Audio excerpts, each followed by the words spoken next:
Game loaded.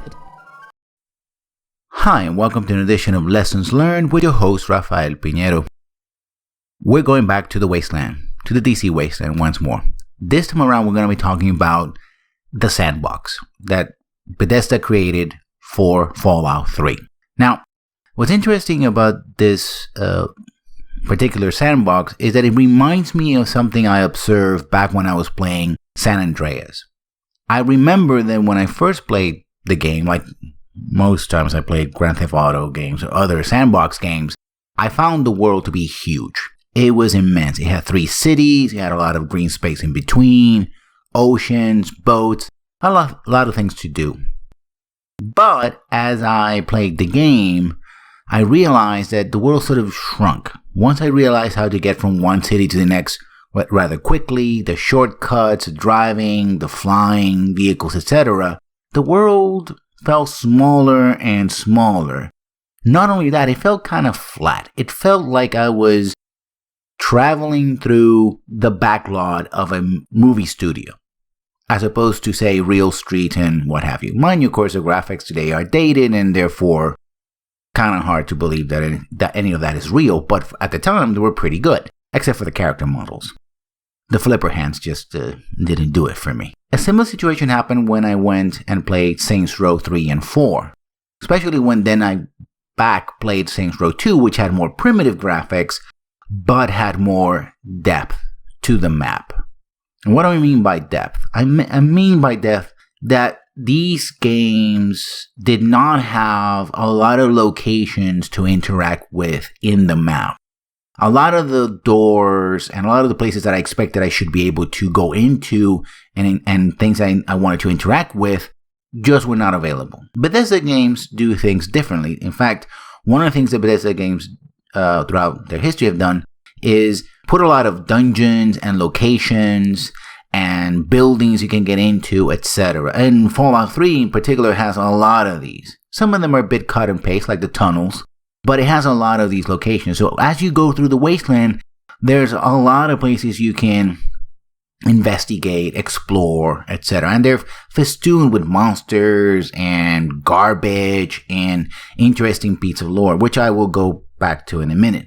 That gives the map, especially a map in like the Wasteland, which is not heavily populated by a lot of creatures or people, with a sense of depth that other sandboxes lack.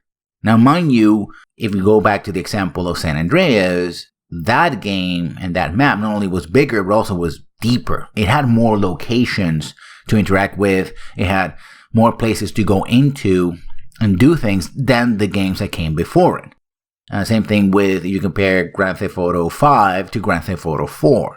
Not the same games with Saints Row 2 and 3, or Saints Row 3, 4, and Saints Row, original Saints Row and Saints Row 2. But that means that there's a reason to be in the map and a reason to sort of poke into all these abandoned buildings, etc. Now, what a lot of modern sandbox games do, for example, specifically the Ubisoft style sandbox, is to fill the map with mini games, collector items and stuff like that. Very generic stuff that, the towers that you find in Far Cry 3 are interesting, but when you see them in Far Cry 4, and you see them in The Crew, and you see them in Watch Dogs, it's like, wait a minute, this is exactly the same mini game. I'm just doing exactly the same thing. When you have to, say, find 100 collectibles of, maybe pieces of paper or text messages, or scan 20 people in a crowd or whatever, or have a driving game, what have you, and you do that over and over and over again with just slight tweaks to each game, they feel like they don't really fit in. Again, the comparison going back to Saints Row 3 and Saints Row 4. Saints Row 4 in many ways was a little bit of a reskin of Saints Row 3, and many of the activities that you could do in Saints Row 4, the mini games, they're actually reskin mini games from Saints Row 3. Doesn't mean that they were not fun, but it kind of, again, lacked depth. It lacked depth in gameplay. It lacked variety, right? And again, reinforced that sense of a very shallow sandbox. Fallout 3 doesn't do that. On the contrary, what I really liked about Fallout 3 was the sense that I was sort of this post-apocalyptic Indiana Jones, right?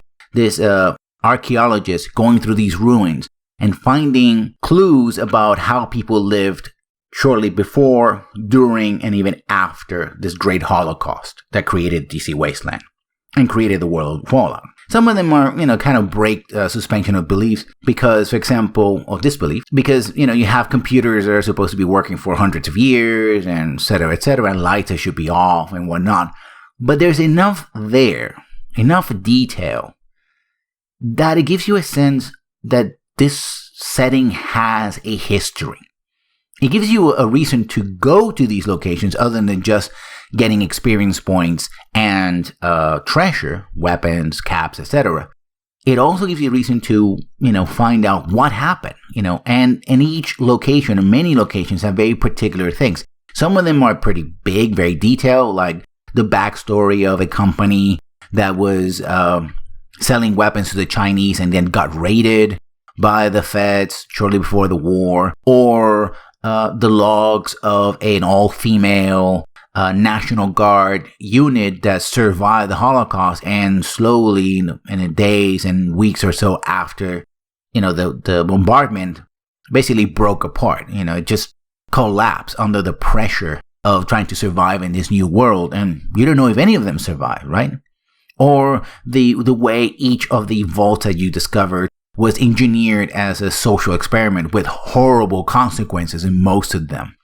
And also shows you a sort of a picture of a very psychotic, pre-war period, full of hysteria and fear and just madness. And you kind of wonder if the Holocaust overall, as far as humanity is concerned, was not such a bad thing after all. So, clean slate and start all over again. Of course, when you see what populates the wasteland, it's like, well, maybe not. So that all that is very interesting.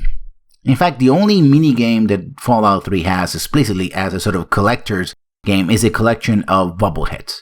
And they're particularly themed to the game, right?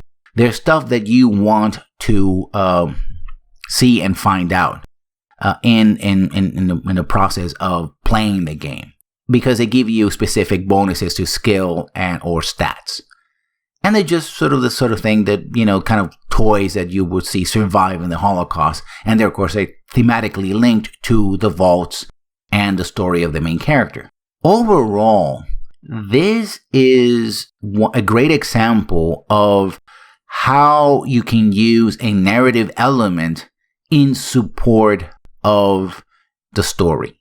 What the people and the designers of and developers of Fallout 3 did, they used the setting, the look, the feel of the wasteland, the lore, to give it a particular flavor, and make it immersive and allow you to sort of dive deep into it. And very few games, especially a lot of sandbox games these days, fail to do that. They present you a city, right? A sandbox full of stuff, but most of this stuff is just generic. It's not really well tied into the main plot or the interest of the character or the setting itself. The setting is just a place where you play in. And it's a missed opportunity to use a narrative element like setting to make a better game. Well, this has been a short talk about the map, because next time we're going to be talking about a very complex subject, which are the history of Fallout 3 itself and the Fallout series, as well as the history of, all the cultural references that you can find in the game, and how they make for a unique mixture of history, setting, and lore. And of course, how that eventually, in probably the last video in the series, all adds up to a great immersive experience. Well, that's all for me for now. As always, please comment and subscribe, and I'll see you when I see you. Good night.